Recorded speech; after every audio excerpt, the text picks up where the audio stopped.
Hi folks, we're Tacitus today at your Pushback channel, and thank you for joining this radio live stream. In this essay, I'd like to talk about the shenanigans and the crazy goings on in Britain at the moment amongst the political class, and I'd like to put forward a sort of bit of a different view. Now, certainly from what I've seen, on one side there's Liz Truss is an idiot. Other arguments are that she wanted to pursue policies but didn't properly consult with all the various parties, such as the IMF or the Bank of England or various public service departments that typically are meant to scrutinise or at least give an opinion on proposed government policies, or this is allegedly what happened, or that there was a breakdown of communication in how the government would convey their overall message, such as the tax cuts and so on, to the public and indeed to the financial markets. Now, I don't believe any of that. I suppose there's some truth in the poor communication, but a lot of that's just the poor quality people that were at the top. I think as much as anything. Somebody who would have been able to be far more steady and sensible in communicating this, such as say, Jacob Rees-Mogg. He was sort of quite a junior player in this. Not that he didn't try, but he was a junior player, and I don't think that what he said in the end counted for a whole lot, given the other noises coming from people like Kwasi Kwarteng and so on. So my take is this. Now, I think we all need to accept that the globalists have pretty much total control over the British body politic, regardless of the political party. All the major parties, the biggest four political parties, at least the Conservatives, the Labor Party, the Liberal Democrats and the Greens, the globalists have got complete control of those four. And so unless a new party comes along and quickly, the globalist control over the British body politic is absolute. Now, what the globalists do is, apart from controlling public service institutions and any thought leaders and thought shapers, such as the media and think tanks and that sort of thing, they also control the party machinery, the administrative machinery of all the political parties.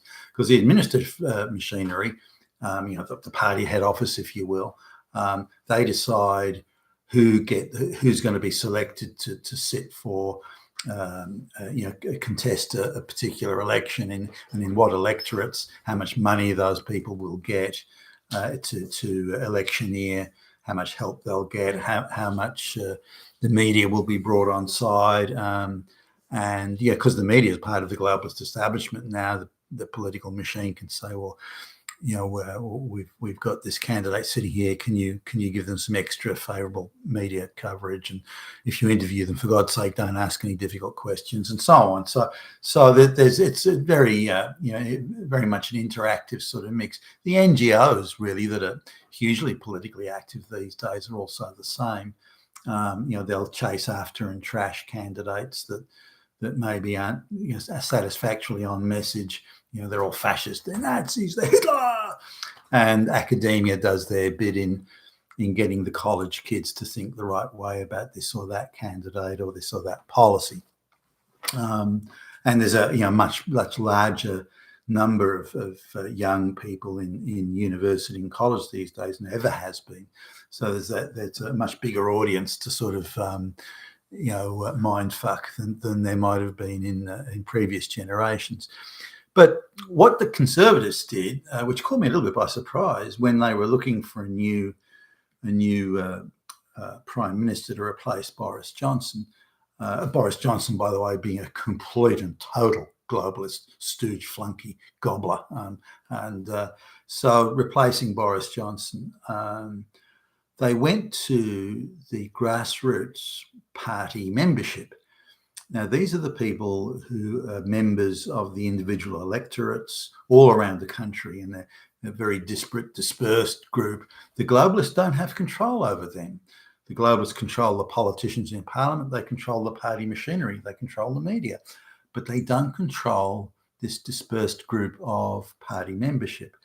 They've got influence. The globalists have influence, of course, again, through the media and through the party heavies that can go around and promise things. And they're really snide, these party machines. They'll go to, say, someone who's quite influential in all the electorates around the country, and do something like dangle a nice study tour in Tahiti if this person can bring enough votes in the direction that they want to. So they're doing all that sort of stuff in background. You're maybe offering a knighthood or something to any senior people, or just looking after them. Did you know there's a ambassadorship going to Fiji? And all sorts. So lots of carrots will be dangled around like that. Now, but nonetheless, the globalists don't control these dispersed people. So for the period of this vote, the globalists lost control. I'm not sure they saw that coming or were able to fully understand it. Now, the globalists can control which candidates are going to sort of get up or be voted on. That they can control, but they couldn't control who won. Maybe they wanted Rishi Sunak, or maybe they wanted a good confirmed globalist stooge of whatever flavour. It doesn't matter. They would have set the ticket up so there'd be lots of black people, lots of women, and so on. So that was clearly the on the agenda, which did nothing but cheapen the whole exercise. I mean, there was more black people or brown people running than was white people in Britain, for fuck's sake. So what happened was the globalists lost control. And I think in the gap that was created and the confusion and other candidates cancelling each other out, I think in that gap, Liz Truss got up.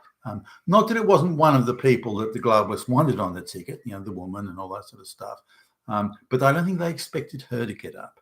And so Liz got up, realising that the globalist machine wasn't really behind her. In fact, the media was, once it became clear she was a serious contender, in fact, may very likely get the prime ministership, the media turned against her. So the globalists control media, they do what the fuck they're told. So they turned against Liz Truss. And at that point, I took the view that, holy shit, that they didn't expect Liz to get up, and they just didn't control enough of those people in the dispersed electorates all around Britain to get their own way. If they could have controlled it, they would have, but they couldn't. And that's how the globalists work. Total fucking control. And look at every parliament across the Western world. The globalists control everything. Party machine, body politic, the whole thing. No matter who wins elections, the globalists get the outcome they want. That's how bad it is now. So anyway, Liz got up unexpectedly. Now, I think Liz Truss realised that she wasn't the favourite of the globalists, and couldn't say that she had won the prime ministership with their patronage machine helping her. That wasn't the case. If anything, the dispersed members of the Conservative Party around the country may have voted for her in knowledge that she wasn't a globalist candidate, or the globalist preferred candidate, perhaps. They put her on the ticket, I think, just to make the ticket look good. Lots of women, lots of brown people, lots of black people, that sort of thing.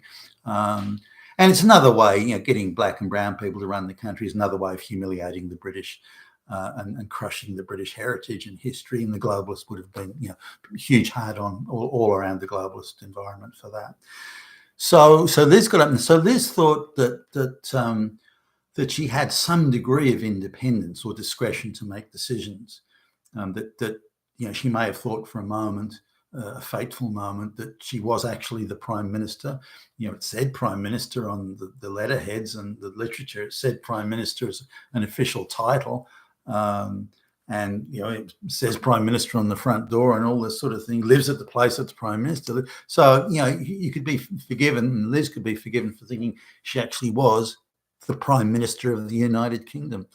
And Liz wanted to make some decisions, and thinking that she had the right to make decisions without having to go to the globalists and ask, or the globalists give her the script. You will do this. You will say that. And maybe Liz thought, look, there are a lot of problems in this country, and I'd like to deal with them. One of them being, for example, the the huge cost of, in the last 12 months, the price of electricity has gone up something like 300, just over 300%, as I understand it. I mean, that's not something you can just wave away and dismiss and say, too bad.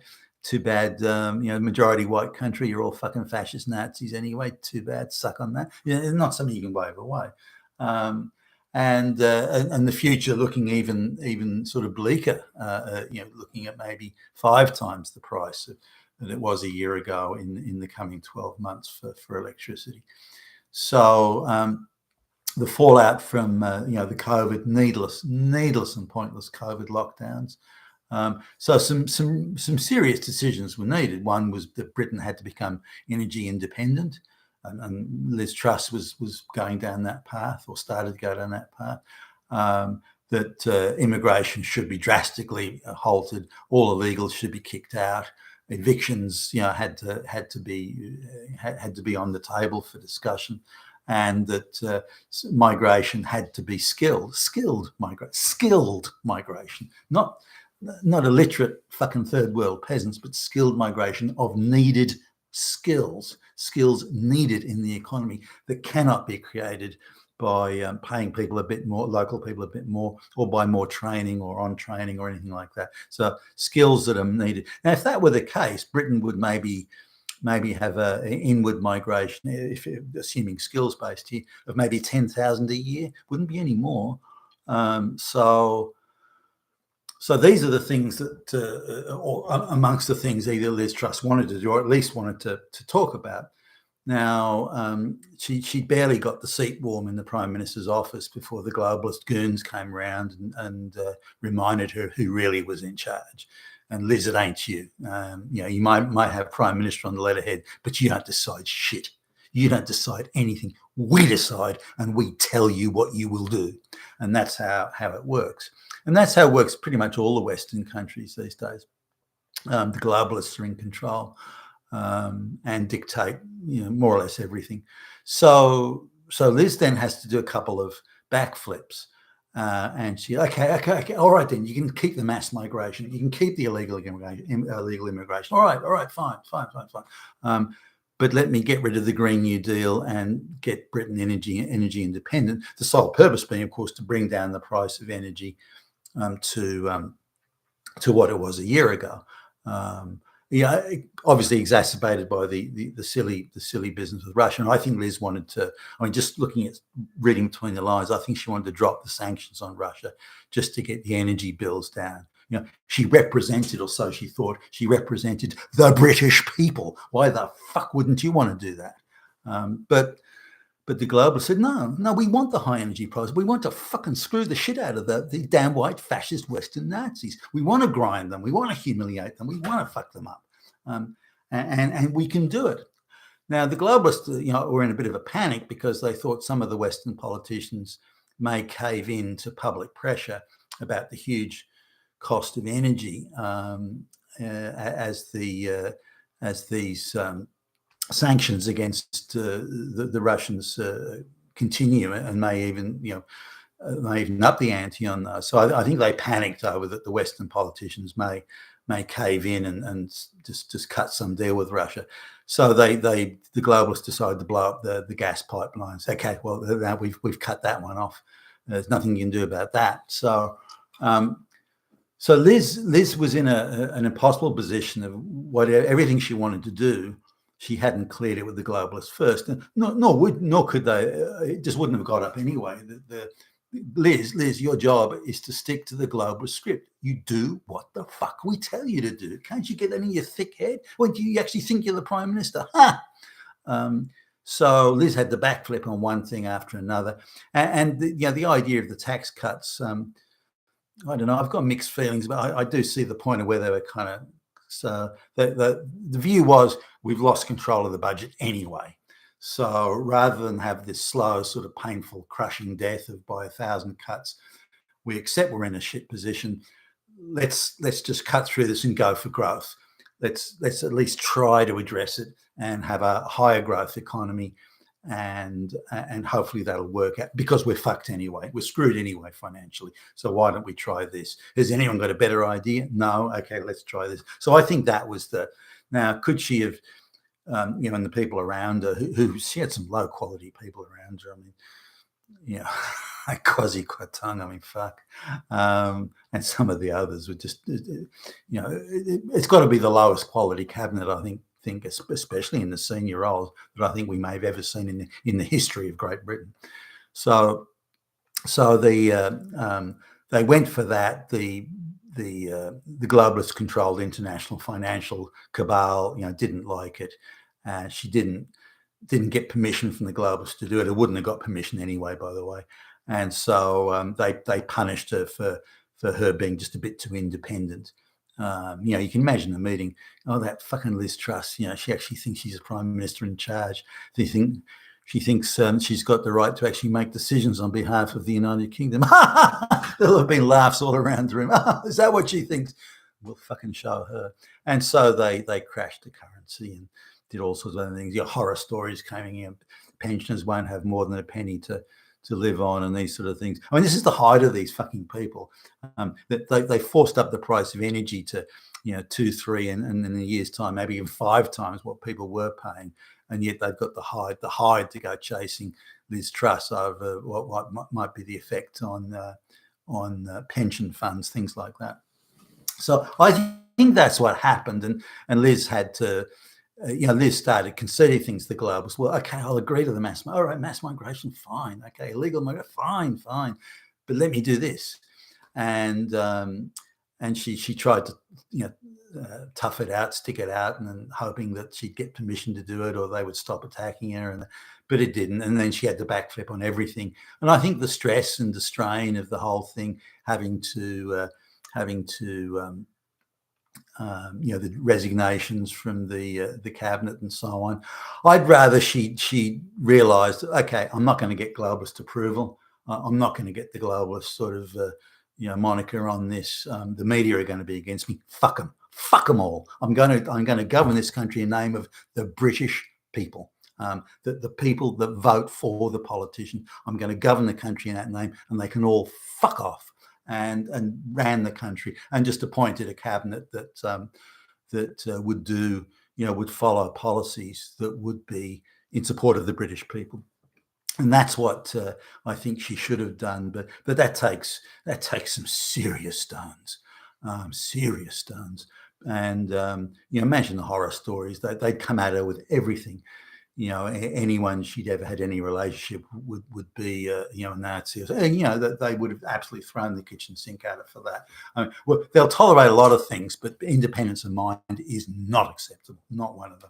So I think that's what happened. In the end, Liz Truss, I think, like anybody would being screamed at, the baying mob and the media and also the globalists got to many of her colleagues in the party and told them to desert her and cold shoulder her and that sort of thing.